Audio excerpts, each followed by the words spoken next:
네, 안녕하세요. 셀러왕 곽투팔입니다. 오늘은 이제 쿠팡으로 큰 돈을 벌 수 있다. 쿠팡 강의를 들어라. 이런 것들이 물밀듯이 쏟아 나오더라고요. 그래가지고 저는 현직 셀러죠. 쿠팡 스마트 스토어, 알리, 지마켓, 11번가 등등 채널을 실질적으로 운영을 하고 돈을 벌게 만들어 줬다는 겁니다. 그 입장에서 말씀을 드려보겠다는 거예요. 뭐 예전에 증빙했죠. 쿠팡 광고 로아스 보이시죠? 1300%, 1900%. 매출도 300만 원에서 1억. 이렇게 직접 A부터 Z까지 해봤단 말이에요. 그러한 경험을 기반으로 설명을 드려보겠다고요. 쿠팡이 정말 쉬운 채널이고 돈을 많이 벌 수 있냐? 그 강의를 들어서 이거에 대해서 좀 말씀을 드려보겠다는 겁니다. 일단 쿠팡이 좋은 회사냐 나쁜 회사냐를 딱 정하자면 저는 굉장히 비윤리적이라는 회사라는 생각이 들어요. 회사마다 색채가 있는데 네이버 스마트 스토어랑 쿠팡 이 두 가지를 비교하면은 쿠팡은 거의 악랄한 수준이라는 생각이 들거든요. 첫 번째로 이들은 쿠팡 PB PB가 자사 브랜드 제품이죠. 이거 리뷰 조작한 거 사실로 드러났잖아요. 보세요. 뭐 밥을 검색하면 항상 쿠팡 공공 제품들이 올라가 있거나 리뷰가 지나치게 다 미화되어 있다거나 이런 것들이 정상적인 트래픽은 아닐 것이다 라는 생각이 드는 것입니다. 항상 상위 노출되어 있잖아요. PB들이. 그리고 사실은 저는 이제 사람이 죽어나가는 게 상당히 문제라고 생각을 했어요. 물론 쿠팡을 이용하시는 소비자분들은 너무나 행복하시겠지만 그 안에서 물건을 파는 셀러랑 쿠팡의 노동력을 제공하는 근로자들은 상당히 괴롭다는 것을 반증합니다. 그럼 일단은 쿠팡의 윤리적, 비윤리적 이런 걸 떠나서 그냥 셀러 입장에서 돈을 버는 입장에서 왜 이렇게 힘드냐? 일단 첫 번째는 정산이에요, 정산. 이러한 이커머스 플랫폼은 수수료 베이스죠. 수수료를 받아가지고 얘네들이 성장을 한다는 거예요. 근데 이거 보이시잖아요, 요거. 한 두 달 정도가 지나야 정산이 되는 시스템이라는 것입니다. 내가 쿠팡한테 받을 돈이 100만 원인데 이 100만 원을 다 받기 위해서는 판매 시점부터 한 60일까지나 걸린다고요.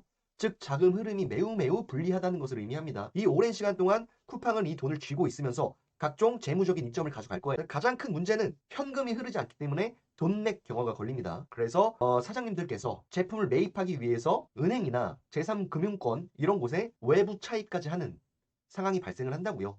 그러니까 이자를 내야 된다는 것을 의미합니다. 즉 쓰지 않아도 될 돈을 쓰게 된다는 거예요. 그러면 이제 많은 사람들이 얘기하죠. 야, 그럼 너 쿠팡 하지 마. 그런데도 셀러들이 쿠팡을 못 떠나요. 지금 소비자들은 쿠팡에 이미 중독되었습니다. 쿠팡이 없으면은 일상생활이 안 되시는 분들도 있고 로열티가 엄청나요. 쿠팡 고객들이 무료 반품, 무료 배송. 너무나 좋죠. 근데 그 뒤에 숨은 쿠팡의 계략을 아셔야 된다고요. 쿠팡이 이렇게 소비자들한테 친화적인 서비스를 하면서 그에 대한 반대급부로 발생하는 비용들은 셀러나 노동자한테 떠넘기고 있다는 것입니다. 참 아쉽죠. 상생이라는 단어를 제가 되게 좋아하는데요. 쿠팡이 하는 그런 행동들은 사실은 상생과는 굉장히 거리가 멉니다. 나만 잘 되면 된다. 라는 주의죠. 다음으로 이제 계산의 복잡성이에요. 쿠팡에서 특히나 제 로켓 그로스, 판매자 로켓이죠. 요걸로 큰 돈을 벌 수 있다는 사람이 너무 많은데 이거는 특정 기업체에 국한된 이야기예요. 이익률이 충분하면서 재고 핸들링 할 수 있으면서 대량으로 물건을 팔 수 있는 그런 업체한테 국한된 이야기고요. 저는 개인적으로는 일반 셀러, 소형 셀러들이 그로스로 큰 돈을 벌 수 있다? 의문점을 가지고 있습니다. 제가 보여드렸죠. 최근에 쿠팡 로켓 그로스 계산 방법 싹 다 알려드렸는데 1, 2, 3, 4, 5, 6, 7단계까지 있어요. 엄청 복잡하죠? 이 수수료 계산도 대부분 제대로 못해요. 셀러분들이. 그래가지고 막연하게 큰 돈을 벌 수 있다라는 생각에 그로스를 하시는데 저는 항상 절대 하지 말라고 말씀을 드립니다. 쿠팡 그로스는 스마트 스토어나 쿠팡 마켓플레이스에서 충분히 돈을 벌어본 그런 고인물 셀러들이 도전을 할 영역이라고 생각을 해요. 실질적으로 대부분 초보자분들이 수수료 계산도 못할 뿐더러 입고조차 시키지 못합니다. 그래가지고 쿠팡 그로스 입고 강의 이런 것도 있더라고요. 그래서 참 답답한 현실이고 쿠팡 그로스 입고하는 거는 제가 A부터 Z까지 나중에 한번 찍어 볼게요. 그것만 보셔도 충분할 것 같습니다. 그리고 다음으로는 블랙 컨슈머의 존재예요. 스마트 스토어는 블랙 컨슈머야. 이 고객을 아이디로 차단을 해버릴 수가 있습니다. 즉 내가 팔기 싫은 사람한테 안 파는 거죠. 알리익스프레스도 가능해요. 근데 쿠팡은 불가능합니다. 또 데이터를 잘 뜯어보면은 쿠팡이 되게 기만적인 행동을 많이 해요. 판매 수수료도 VAT 별도, 즉 공급가 개념으로 설명을 해주고 있고요. 불리한 비용은 공급가, 그리고 광고 성과 이런 거는 부가세 포함. 이런 개념으로 뻥튀기를 하고 숫자를 좀 핸들링합니다. 어쨌든 각설하고 가장 큰 문제가 반품이에요. 반품. 쿠팡 고객들은 이미 반품이 쉽다라는 것에 중독이 되고 각인이 되어 있는 상태예요. 저희 와이프나 부모님까지 심지어 쿠팡을 너무너무 좋아하는데 그 이유가 무지성 반품이 가능하기 때문입니다. 그러니까 저희 물류팀장님이랑 얘기를 해봐도 데이터적으로 봤을 때 말이 안 된다. 동일한 물건인데 스마트 스토어에서 1% 미만인 반품률이 쿠팡에만 가면 5%, 10% 날뛴다는 거예요.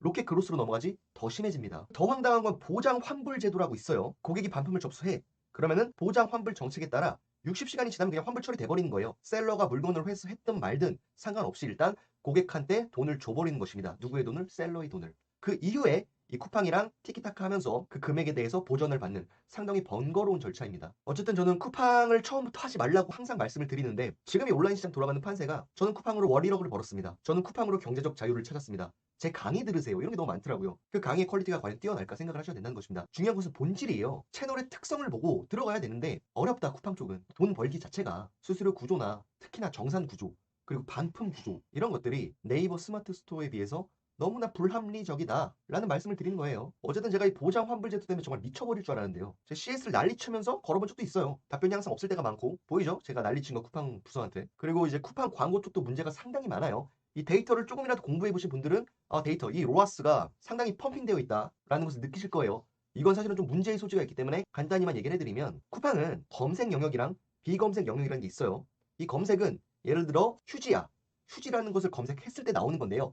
비검색은 휴지가 아니더라도 고객이 장바구니 화면에 있거나 그러한 경우에 쿠팡 마음대로 광고비를 소진시켜 버리는 겁니다. 이상하죠? 이런 비검색 광고를 강제하는 곳은 쿠팡밖에 없을 거예요. 즉 여러분들의 돈을 어떻게든 쓰게 만든다는 것입니다. 근데 그 효과가 있냐? 저는 굉장히 적다고 봐요. 그 데이터도 비검색 영역 때문에 이상한 게 굉장히 많아요. 자 보세요. 데이터가 10만에서 50만 사이거든요. 갑자기 근데 한 특정 제품만 200만이 넘어가요. 클릭률도 굉장히 높아요. 이 데이터 하나만 어떻게 이렇게 튈 수가 있지? 라는 것입니다. 어떻게 이게 정상적인 데이터일까요? 이상하지 않아요? 이게 쿠팡 데이터라니까요. 이 수치가 갑자기 튀었는데 이 수치에 대해서 설명을 할 수가 없어. 그냥 비검색 영역이다. 퉁 치고 넘어가는 거예요. 이 광고비 86만 원이 날라간 겁니다, 그냥. 그리고 이 제품을 제가 추적을 해봤어요. 86만 원의 광고비를 써서 매출이 나왔냐? 아니요. 단 하나도 물건이 팔리지 않았습니다. 그리고 이 비검색 영역은 셀러가 종료를 못하게 쿠팡에서 막아놓은 상태고요. 사람들이 얘기하잖아요. 이해가 안 된다. 광고주가 광고를 선택할 수가 없다는 것입니다. 그리고 하루 예산을 걸면은 쿠팡에서 어떻게든 빼간다는 거예요. 쿠팡은 내가 예를 들어 광고비를 100만 원으로 세팅했어. 그러면 최대 120%인 120만 원까지 소진을 할 수 있게끔 정책을 세팅해 놨습니다. 생각을 굉장히 잘하셔야 된다는 것입니다. 제가 느끼는 데이터가 변형됐거나 손탄 것 같다는 증빙은 굉장히 많은데 이걸 쿠팡이 서버를 공개를 안 하면 사실은 명확하게 증명할 수가 없죠. 그리고 쿠팡의 정책은 아직까지 여전합니다. 너 불만 많아? 하지 마. 필요 없어. 그런데 이제 판매자들이 울며 겨자 먹기로 하는 거죠. 그런 상황이 지금 쿠팡이 돌아가고 있는 현 시점이고요. 그러니까 쿠팡 강의 듣지 마시라고요. 특히나 로켓크로스 강의 듣지 마세요.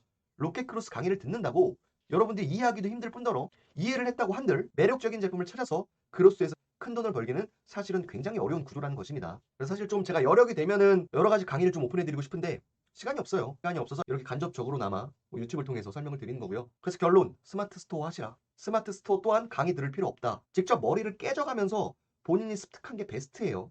제가 조금씩 뭐 팁은 전달해 드릴 테니까 시작은 스마트 스토어로 하시고 전 항상 23년이구나. 23년부터 제가 항상 주장한 게 스마트 스토어가 가장 합리적이다. 셀러 친화적이다. 뭐 저를 아시는 분들은 아시겠지만 제가 네이버 블로그 맨날 욕하잖아요. 네이버 블로그는 정말 질이 떨어져요. 운영을 하는 게. 그쪽을 운영하는 뭐 팀장님들이나 그런 사람들이 누군지 모르겠지만 블로그를 운영하는 거 보면은 이 사람들이 대한민국 최고의 플랫폼이 맞아? 라는 생각이 드는데 스마트 스토어 운영하는 거 보면은 대한민국 최고다. 라는 생각이 듭니다. 그만큼 합리적이라는 거예요. 일단 뭐 수수료가 제일 싸죠. 특히나 초보 셀러들은 더 싼 수수료로 사업을 할 수 있기 때문에 스마트 스토어가 좋다는 거고요. 이거 세부 키워드 전략 똑같아요. 네이버 스마트 스토어랑 블로그랑 플레이스는 결국 같은 본질로 움직이는 것 같습니다. 가지고 제가 하나씩 뭐 제목 설정하는 거, 상품 페이지 어떻게 하는 거, 뭐 상위 노출 로직 이런 걸 조금씩 뿌려볼게요. 지금 25년 1월에 영상을 찍고 있는데 아마 영상들이 모두 적재가 되려면 한 1년은 걸릴 것 같아요. 그래서 기다리는 게 싫으신 분들은 1년 뒤에 이 채널을 다시 보시면 되실 것 같고요. 봐봐요. 그리고 카테고리 수수료가 이제 쿠팡은 있죠. 최대 비싼 건 뭐 11%, 13% 이렇게 가는데 스마트 스토어는 카테고리 수수료가 없잖아요. 다 똑같아요. 판매자의 레벨별로 좀 다르기 때문에 그것만 좀 이해하시면 되실 것 같고요. 마진 시뮬레이션을 다 해봐도 결국 스마트 스토어가 가장 큰 돈을 벌게끔 되어 있습니다. 봐보세요. 동일한 가격으로 팔았을 때 스마트 스토어에서 이익률이 23%인 게 쿠팡을 가니까 16%로 줄고요. 옥션 지마켓 11번가로 가니까 12%로 줄어듭니다. 즉 심플해 옥션 지마켓 11번가가 셋 다 동시에 흔들리고 있는 이유는 여기서 돈을 많이 못 버니까요, 셀러들이. 그런데도 이 세 개의 채널은 계속 똥볼을 차고 있더라. 그래서 결론적으로 11번가가 빠른 시일 내에 좀 문을 닫지 않을까? 라는 추측을 하고 있다는 것입니다. 결국 스마트 스토어랑 쿠팡 양강 구도인데요. 쿠팡은 이제 배송이 너무 빠르기 때문에 이런 필수재, 소비재, 집에 휴지가 떨어졌어. 그럼 당연히 쿠팡에서 사겠죠. 내일 새벽에 도착 보장이니까요. 그러니까 이쪽은 어쨌든 쿠팡이 먹을 것 같고 나머지 전자제품이나 고관여 제품 있잖아요. 당장 배송 안 와도 되는 것들 그런 거는 네이버가 많이 팔릴 것 같습니다. 마지막으로 스마트 스토어를 추천해드리는 이유는 정산이에요. 정산. 빠른 정산 아시죠? 구매 확정이 되고 다음날 그냥 수수료를 제외한 금액을 셀러한테 줘버리는 겁니다. 얼마나 합리적이에요. 얼마나 정산이 빨라요. 결국 이제 네이버는 잘 짜놨어요. 고객들한테 구매 확정을 유도하고 이 구매 확정이 되면 이 판매 대금을 더 빠르게 판매자들한테 제공을 하면서 상생을 이뤄냈다는 것입니다. 쿠팡한테 묻고 싶습니다. 이게 상생이에요. 당신들이 하는 것은 상생은 아닙니다. 나만 잘 되면 좋겠다. 이런 마인드죠. 언젠가는 셀러들이 떠날 거예요. 네이버가 확고한 자리를 잡게 되면은 셀러들의 주력 상품을 분명히 스마트 스토어에서만 팔 것 같습니다. 이상입니다. 제가 이렇게 길게 얘기한 이유는 결국에는 여러분들이 초보 셀러시다. 잘은 몰라. 이러면 네이버 하세요. 네이버에서 스마트 스토어 하시면서 블로그로 연계해가지고 상품을 공짜로 홍보해 보세요. 사업 성공할 수 있다고 봅니다. 그래서 블로그가 궁금하신 분들은 제 본래 채널 있죠. 기계왕 각투팔 들어가셔가지고 다 보세요. 사업자분들 블로그 어떻게 운영해야 되는지 A부터 Z까지 싹 다 공개를 해놨으니까요. 어쨌든 저희 추천은 스마트 스토어다. 쿠팡을 바로 하고 특히나 로켓 크로스 먼저 알아보는 것은 거의 성공 가능성이 없는 게임에 여러분들이 조인하시는 거다라는 말씀을 드리는 겁니다. 이상 마치겠습니다. 도움이 되셨다면 구독과 좋아요, 알림 설정 부탁드리고요. 이상 마치겠습니다. 셀러왕 곽투팔이었습니다. 감사합니다.